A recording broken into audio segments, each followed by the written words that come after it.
I, 19F, work at a small cafe with my mom. It's just a cozy place where people come for good coffee, warm food, and a bit of kindness.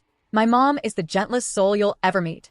The kind of person who thanks you even when you mistreat her or apologizes if you bump into her. Yeah, that kind.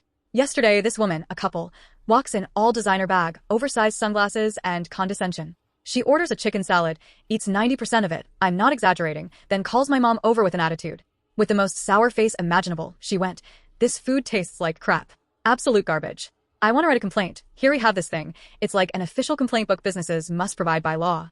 My mom, visibly shaken, was trying to explain that she was sorry to hear that and offer her a refund, but the lady kept cutting her off and acting like a B-word and looking around like she wanted an audience, and that's when I stepped in. I said, "Ma'am, if you'd like to write a complaint, I'll gladly bring it to you. But I'm sure you're aware that first you'll need to pay your bill. That's the law."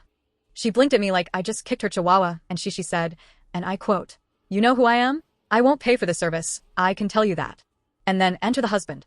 He stood up all puffed chest and testosterone and started telling us we better watch ourselves, don't know who we're messing with, and other cliches straight from the entitled rich guy starter pack.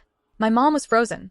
I was trying to stay calm BCS at this point. I almost crapped myself too LOL, because this guy was flexing like he wanted to fight. And then, right before I crapped myself up, the salvation.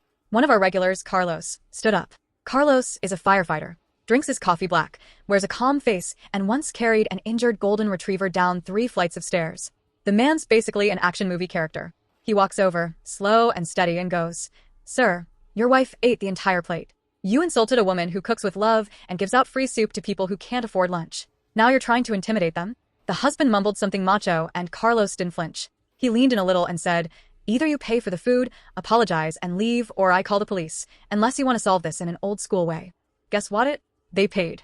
And not just the bill. BCS Carlos made sure they left a tip too. And then Carlos looked at me and said, "Add a bottle of water to their bill.